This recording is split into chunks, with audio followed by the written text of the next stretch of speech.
Patriot Pack today. Good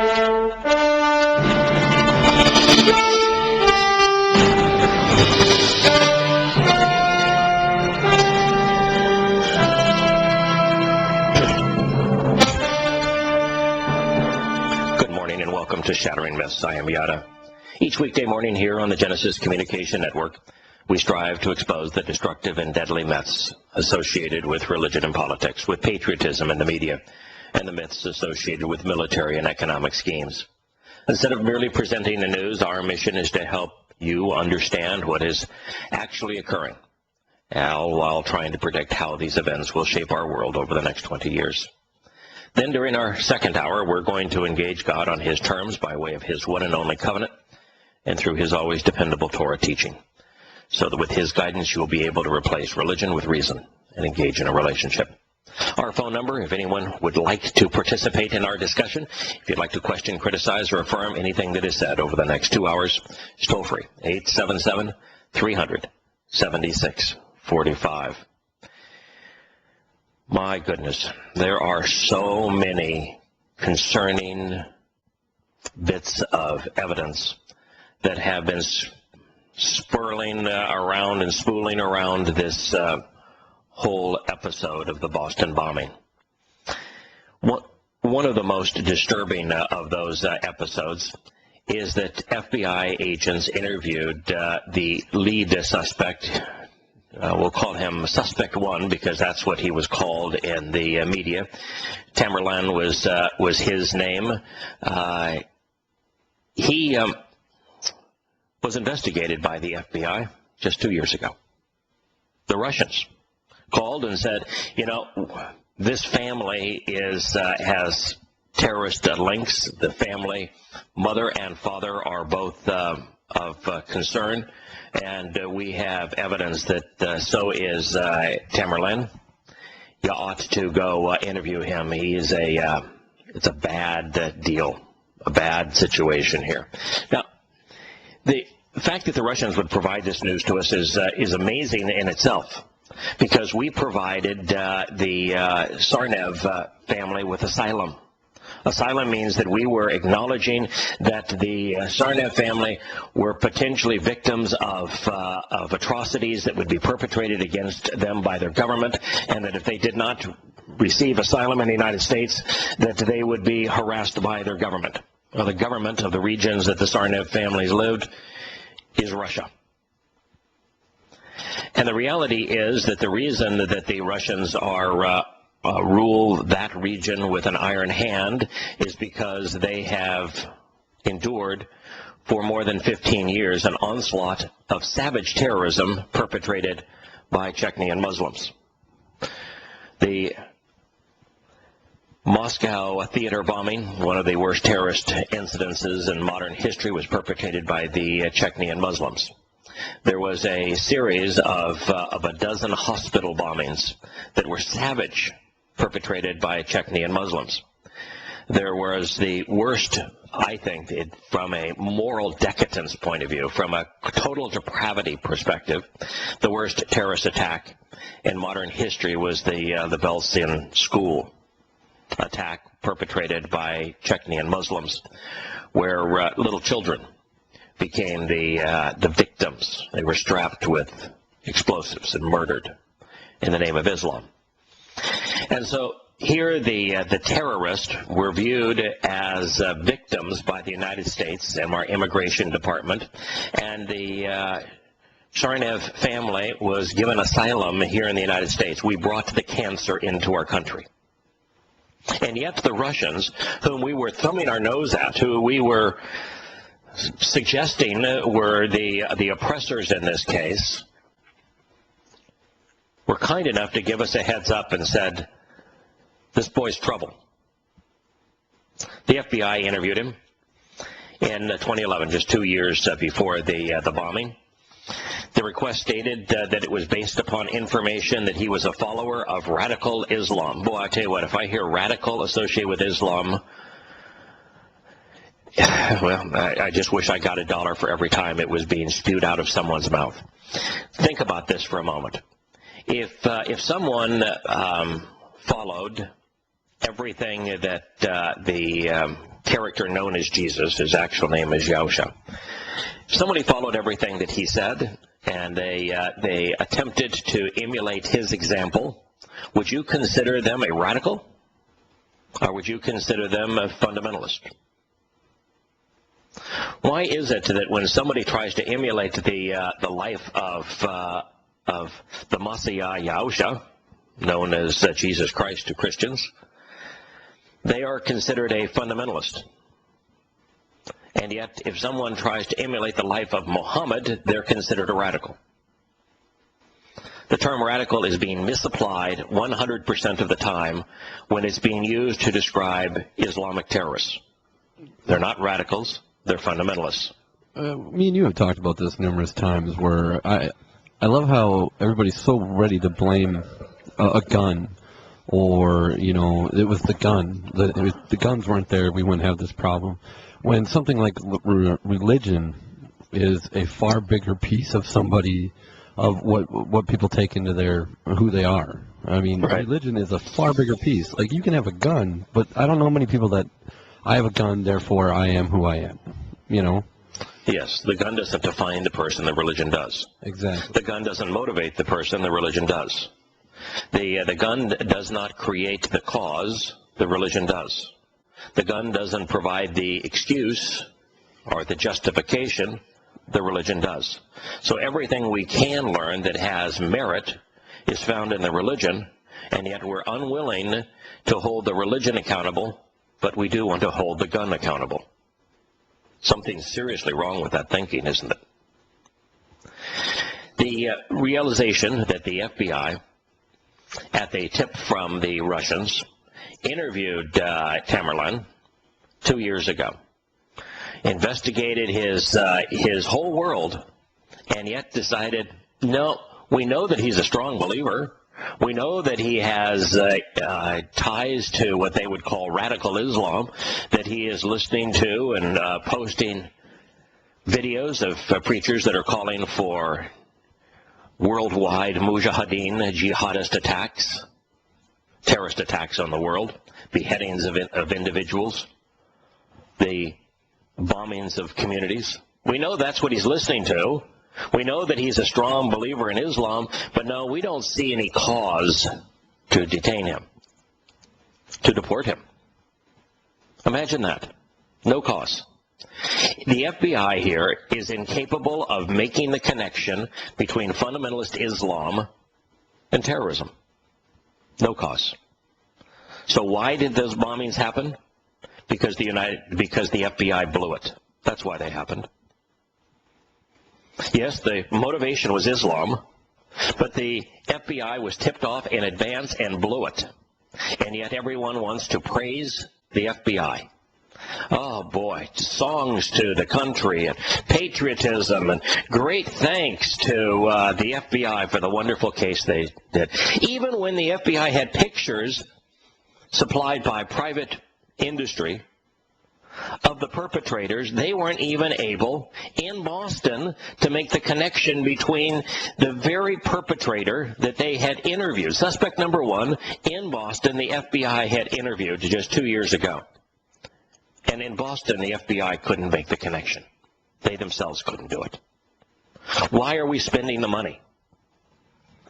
What's the value? And what's wrong with American immigration? That they would get on the wrong side of this issue. It's like giving the mythical people known as the Palestinians asylum. It's like providing asylum for Somali Muslims, Sudanese Muslims, bringing the cancer into this country.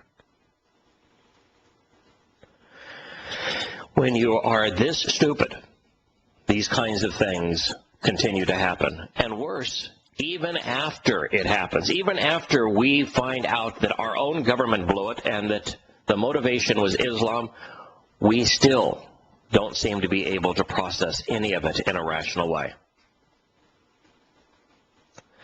The FBI learned that Tamerlan had changed drastically beginning in 2010 as he prepared to leave the United States and travel to the countries to join his father. Now, a lot is being made of what did he do during those 6 months that he was there. He helped his father build and remodel his apartment, is what he did. An FBI official declined to name the foreign government, but the FBI took a number of investigative steps to check on the request, including looking at his travel history, checking databases for derogatory information, searching for web postings. They found exactly what was found this week: an affinity for Islamic terrorist rhetoric. They found that his mother is in jail for thievery, that his father, when interviewed, sounds as much like a fundamentalist Muslim as anyone I've heard in a long time, completely and utterly delusional, blaming everyone except himself, except his children, except his religion. It was just like the uncle that was interviewed. When he screamed out, he says, "I can tell you that if anyone tries to blame Islam on this, it's a fraud, a complete hoax, a total fraud." And yet on Friday's program, we spent the entire time reading from the Quran and Hadith. The majority of the Medina surahs and virtually every hadith from the first 10 years of the Islamic era are violent, calling for armed insurrection against the world. Muhammad was a ruthless terrorist.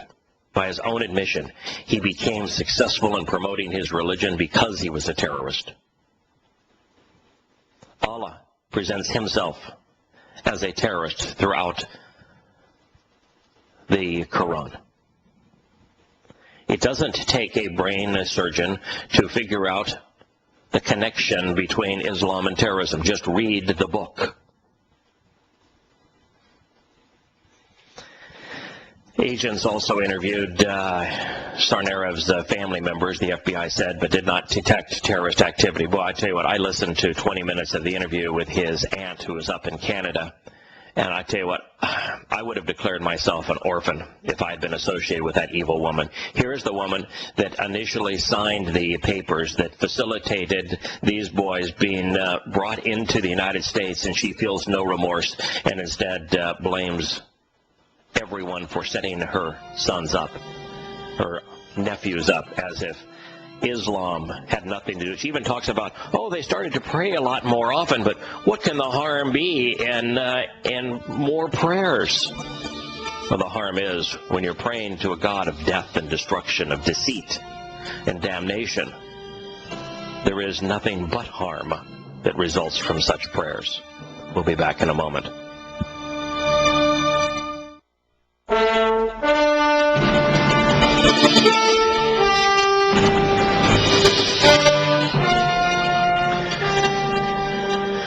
Welcome back to Shattering Myths. I am Yahowah. We're considering the FBI, who everybody wants to praise, who is as culpable in the Boston bombing as they were in 9/11.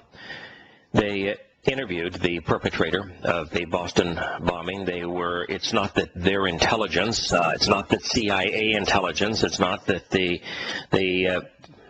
billions upon billions America pays on military intelligence, or the billions upon billions that we pay for our surveillance intelligence. None of it came up with the fact that Tamerlan was a potential Boston Marathon bomber.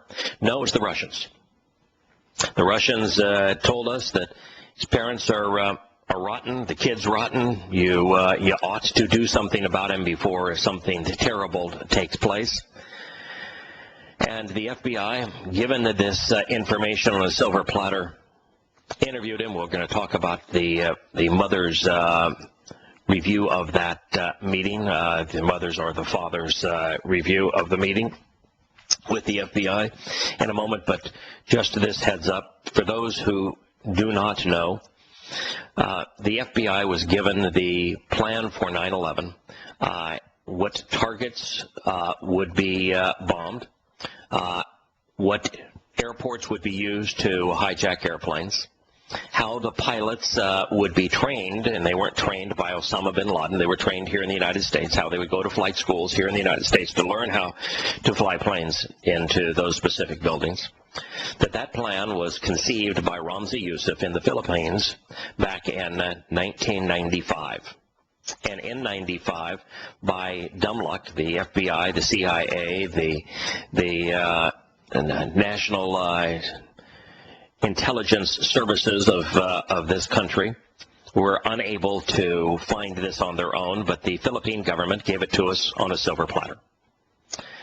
Abu Shaif member, Ramzi Youssef, computer files regarding the plot for 9/11 was given to the FBI.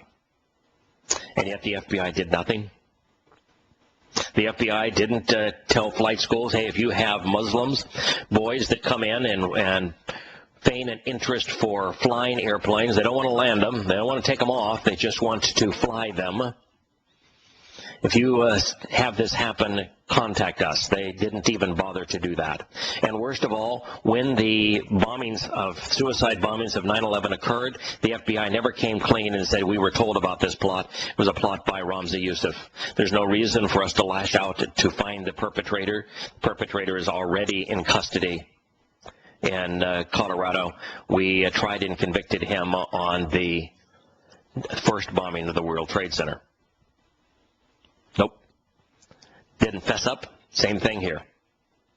Didn't have any accountability. Didn't do anything to stop it, which means that they are in a very real way, an accomplice. And then did nothing to admit their culpability. Later, didn't even recognize the suspect that they had interviewed. Why bother with an institution that we spend all this money on that's this incompetent? The FBI came to the boys 2 or 3 times asking, are you Chechens? Oh, okay. What does that have to do with the price of potatoes? Is anyone harassing you? Well, they were let in for asylum for alleged harassment when they were the harassers, not the harassees. The answer was, why would anybody offend us? Then they came again. They said they wanted to talk to Tamerlan. When we didn't know what was going on, we didn't know whether he had done something, but they were saying, oh, it's nothing, it's just routine. Yes, the FBI comes and wants to conduct an interview with you, and it's nothing, it's just routine. They lied. They talked to us at our house. Father Anzor Sazarev told the state-run RIA Novisky news agency, quote, I heard myself that they, the FBI, said, we know what you read, we know what you drink, what you eat, where you go. And then they added that that's routine practice to prevent bombings on the street of Boston so that our kids can go to school in peace. This conversation happened half a year ago. But I kept asking, why did they have to come to talk to him about that then? So according to the father, now I'm not telling you that the father's the most credible source in the world, even as recently as 6 months ago, the FBI claimed to know everything. Oh, what you read, what you drink, what you eat. Everything but what you believe. Everything but what you're motivated to do. And then they said, we're here, and we are spying on them and you because we want to prevent bombings in the streets. The very bombings that occurred. I'm Yada. This is Shattering Myths. Back in a moment.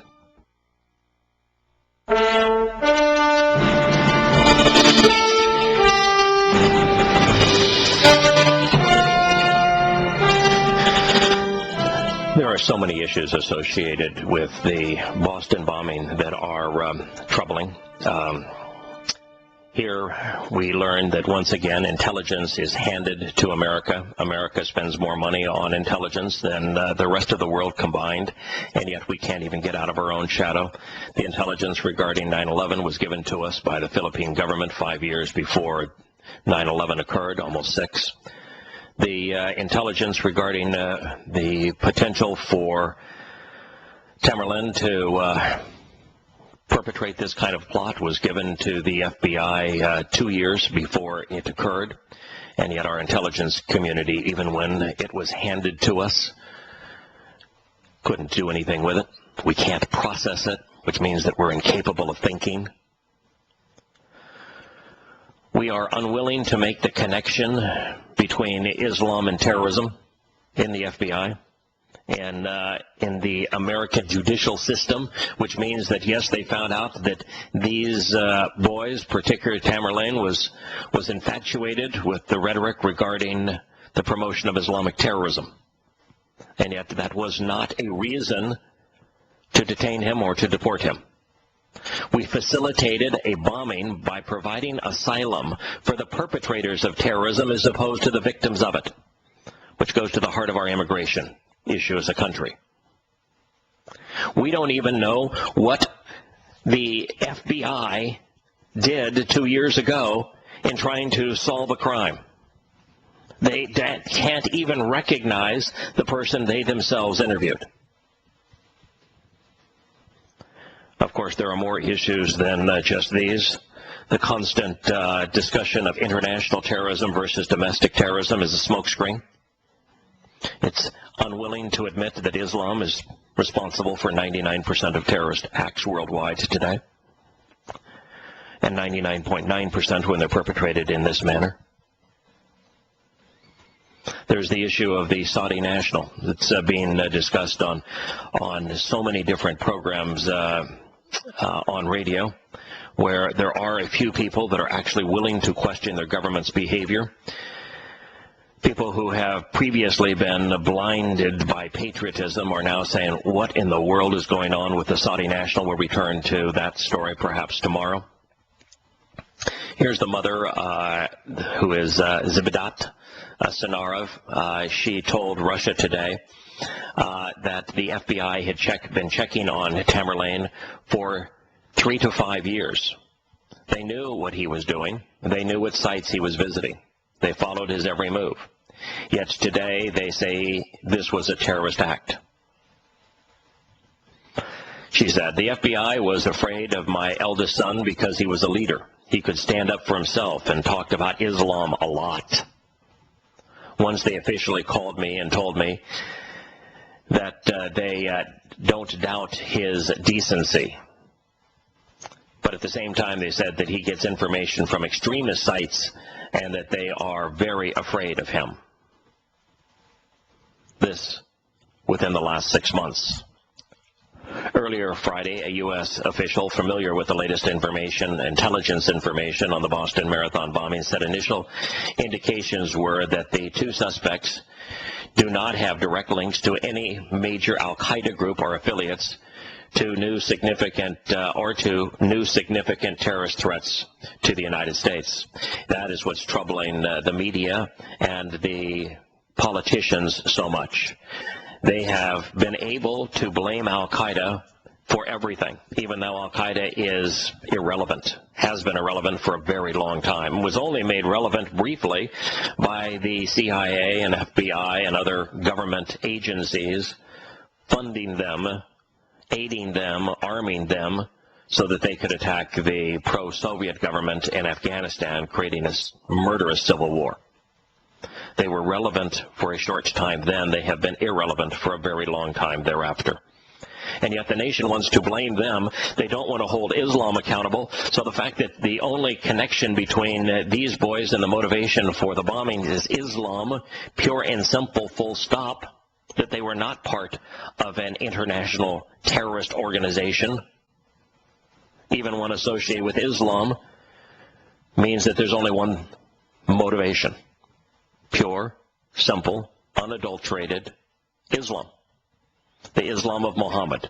Muhammad led 75 terrorist raids in the first 10 years of the Islamic era. Scott, you have a clip of the moments that the younger son was Johar was captured. And it sounds to me like he was captured with the same degree of intensity and loving care for a judicial trial that Osama bin Laden was captured, where there are hundreds of rounds of ammunition that are being shot at a person laying down in a fiberglass boat. after firing hundreds of rounds at them previously. So you've got to wonder about what it is about the perpetrators of Islamic terrorism that the American judicial system doesn't want you to know, doesn't want you to hear, doesn't want you to process as to why they don't want them to talk, why they don't want them to go to trial. Do you have that clip, Scott? Yes, here it is. As he was cornered, Jahar Sarnaev, police say, engaged them with gunfire.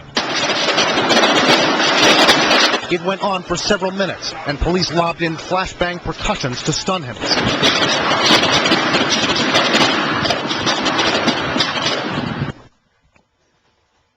Yep.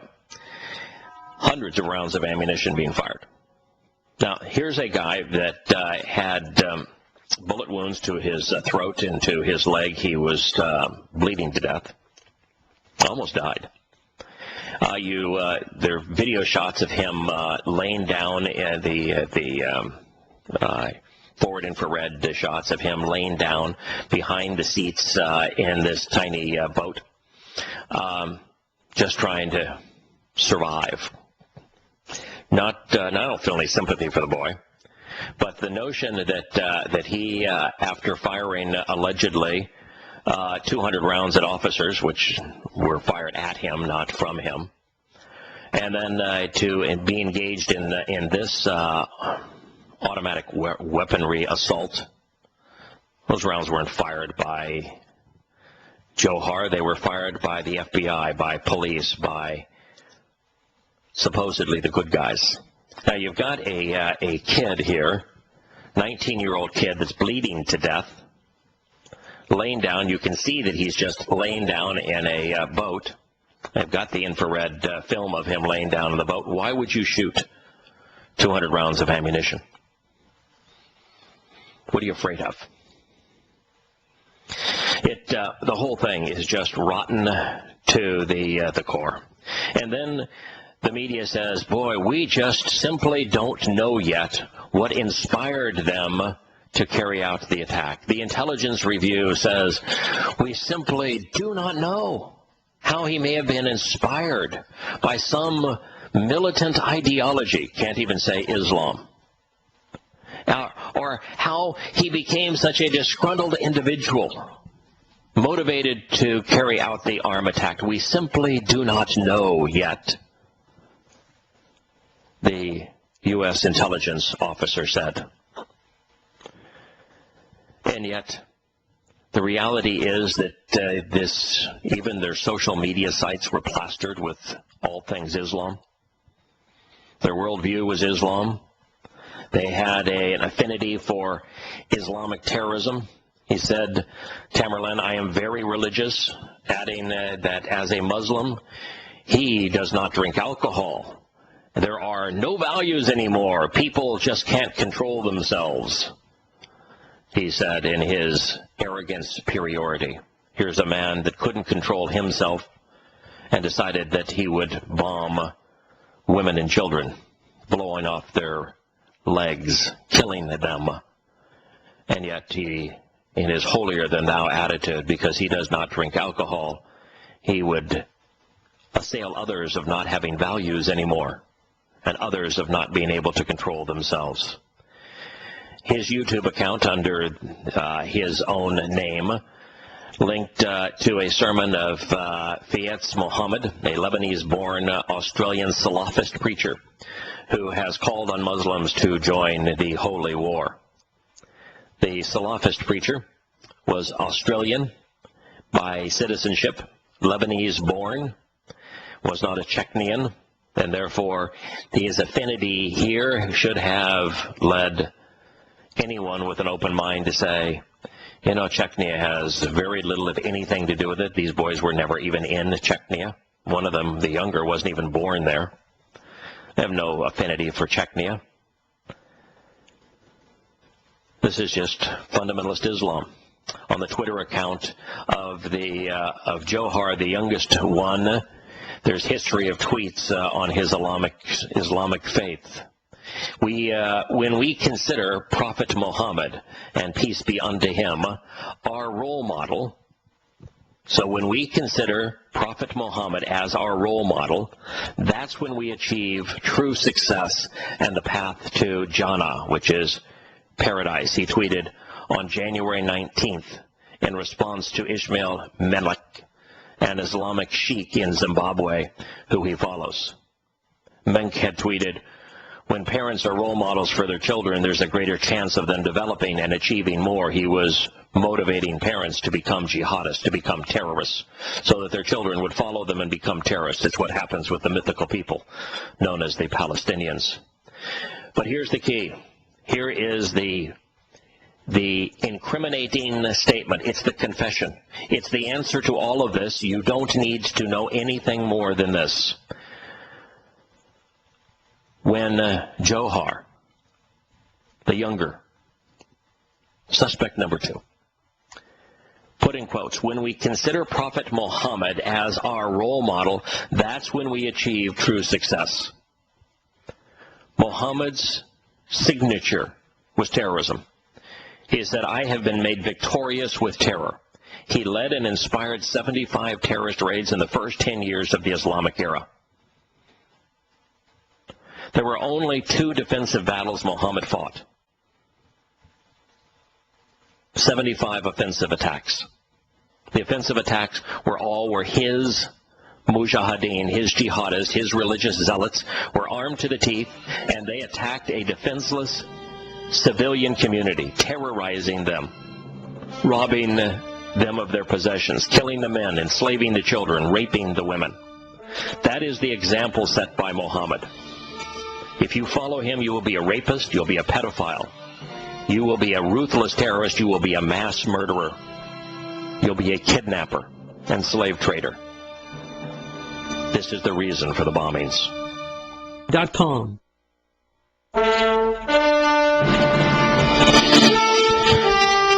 Welcome back to Shattering Myths. There's so much more to talk about. One of the things that is particularly disturbing is that right after 9/11, the media gave Muslim leaders the opportunity to lie about their religion, and yet would not consider allowing anyone to tell their listeners the truth about Islam. Here in the CNN article, the Islamic Society of North America released a statement applauding law enforcement's efforts, saying that no matter the motivation for these terrorist attacks, they will never represent the values or ideals of any religious or ethnic group, end quote. Well, the fact of the matter is that they do represent the ideals of Islam.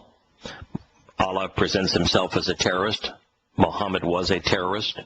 The Quran orders Muslims to be terrorists, to be jihadists, to wage war against all humankind. And so there is nothing more in keeping with the religious ideals of Allah, the Quran, and the Hadith of Muhammad than what happened in Boston.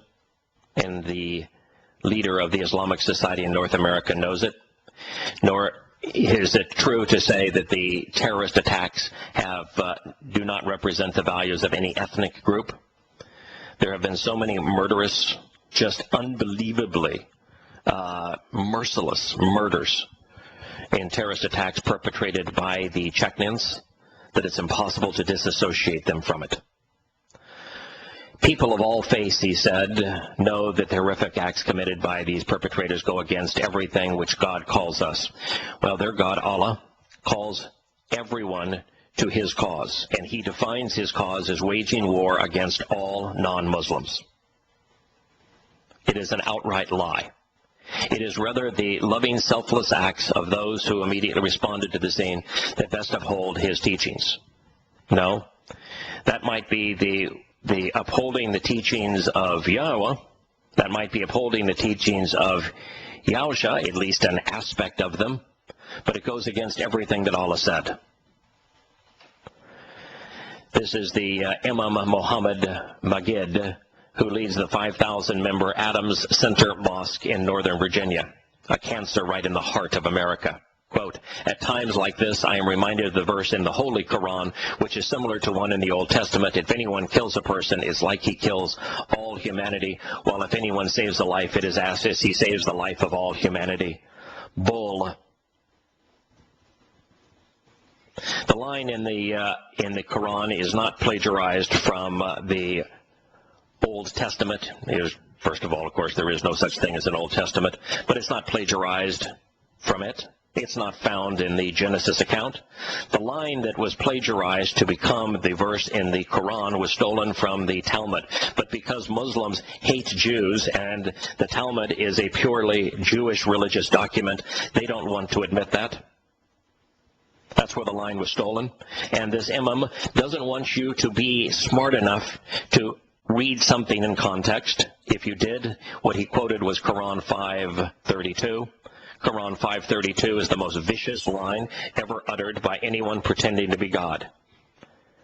It tells Muslims to attack non-Muslims, to kill them, to crucify them, to cut off an arm or a leg on opposite sides, to imprison them, to murder them savagely. And this imam knows that's what comes next. Everything he said was a lie. Everything he said was designed to mislead, and yet the media willfully, knowingly reported it. No one bothering to look up the context of his statement. No one bothering to verify whether he has lied through and through. Not a person in the media capable of being a journalist anymore, capable of thinking. And he got by with the lie because Americans are way too ignorant, way too irrational now to bother to think.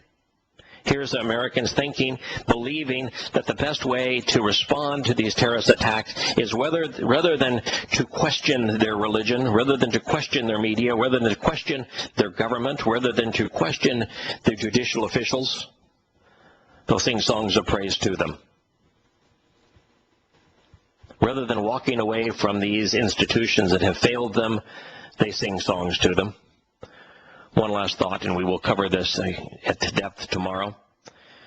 But there will be much rhetoric today in the news about the Saudi national who is about to be deported. The Saudi national who was behaving so improperly, the young Saudi man, so improperly at the scene, gloating at the scene that he was captured not by the FBI, not by law enforcement, by American citizens who witnessed the bombing. And he's scheduled to be deported today based upon a secret meeting between the Saudi ambassador and the President of the United States. And in there, my friends, there is another skunk in the woodshed. We'll cover that story tomorrow. When we return to Shattering Myths in a moment, we'll turn to the Torah.